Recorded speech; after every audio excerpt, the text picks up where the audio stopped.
the most meaningful object you own? I'll give you a moment to think about it.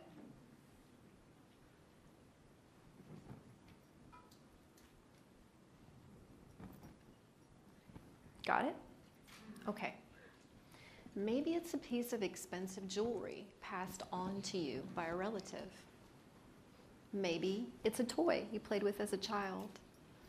Or maybe it's a piece of antique furniture with a long history of shared experiences in your family. But whatever that object is, I'm willing to bet that it leads you to think about the person who owned it before you did. And I'm also willing to bet that when you hold that object in your hand, or you think about it really hard, you imagine the life that person led. It's like that object has some sort of magical power, the power to take you to that person directly, dead or alive. Me, my object, it's a Jell-O mold. I know that sounds ridiculous, but it's true. This Jell-O mold has the power to take me to my grandmother's kitchen, where for over 50 years, she cooked 3 meals a day for her husband, her children, her grandchildren, and even some great-grandchildren. Doris Ann Terrebonne Laborde was born in tiny Golden Meadow, Louisiana, where she spoke only French. In fact, when she first attended school, she was spanked for not speaking English. At age 14, her mother died, and 6 months later, she moved herself to the big city of New Orleans, where she entered cosmetology school. It was here at age 16 that she met and married my grandfather. And they raised 3 girls together in a house with no running water, where my grandmother bathed each of them nightly in a large metal wash tub in front of a fireplace. She loved to cook, and I loved her dearly. And every time I use her Jell-O mold, I think about the sorrows and joys that were her life. But this type of magical thinking is not new. Take, for example, Ashley Sack.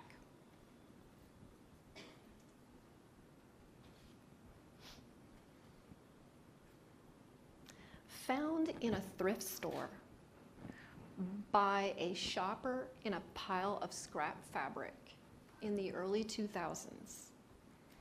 This Civil War era sackcloth bag belonged to an enslaved girl named Ashley.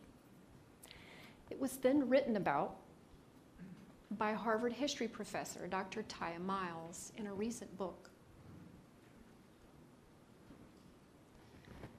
Ashley's grandmother, Rose, found out that she was going to be sold. She hastily prepared this sackcloth bag to give to her daughter for the journey. Years later, Ashley's granddaughter, Ruth, embroidered the story of the sack on the actual object. It reads, "My great-grandmother Rose, mother of Ashley, gave this to her when she was sold at age 9 in South Carolina. It held a tattered dress, 3 handfuls of pecans, and a braid of Rose's hair. Told her it'd be filled with my love, always. She never saw her again. Ashley is my grandmother." Ruth Middleton, 1921. Is there anyone, after hearing that story, that is not immediately taken in our minds to the life of little Ashley, to the moment when her mother handed her that bag? This is the power of an object, to take us to the life of its owner in a very tangible way. As a teacher of the ancient classical world, I too use the power of objects to teach about the lives of the people who owned and used them.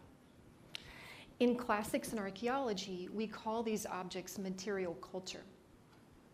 In my Roman technology class, my students reproduce the products and processes of ancient Roman daily life using experimental archaeology, meaning we try to build the things that the Romans did using the same tools and the same processes that they did to gain insight into their lives. This material culture can be instructive because much of what we know about ancient people is from literature. Our view is limited.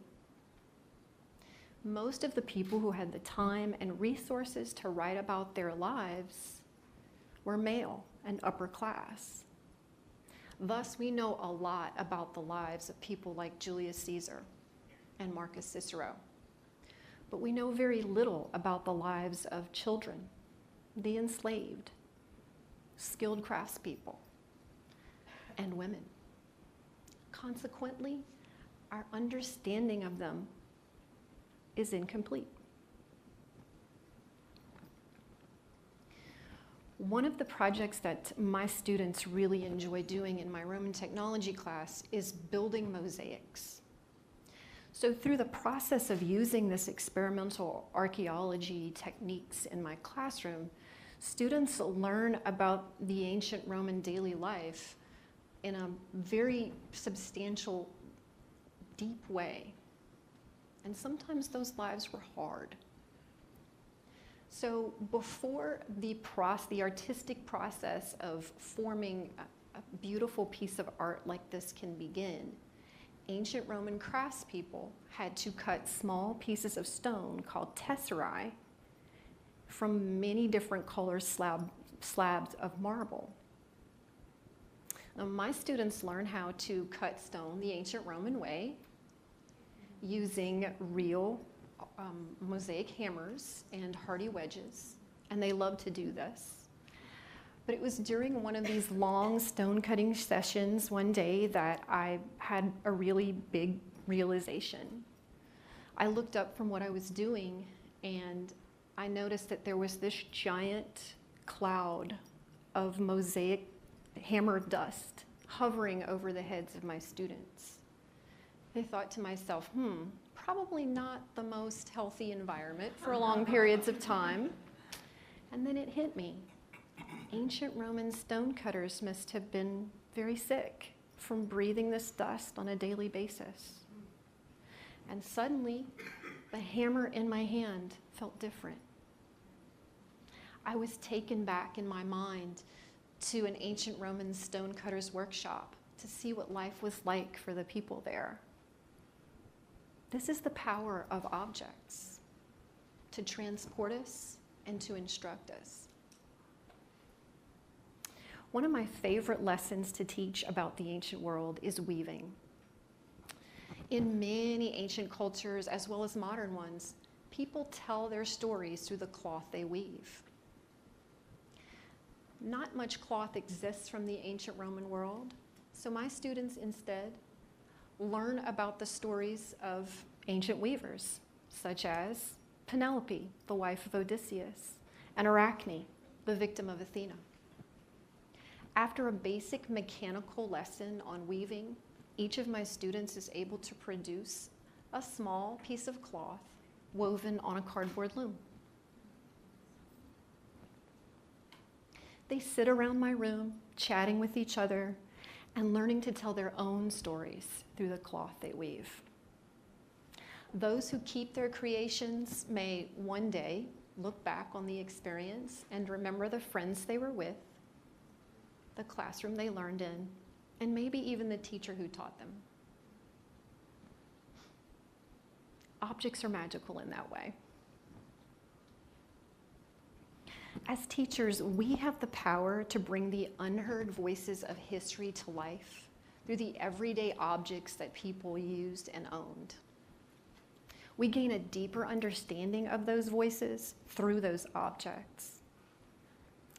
Material culture can be magical, so I hope that you've been inspired today to maybe bring some material culture magic into your classroom sometime soon. Thank you.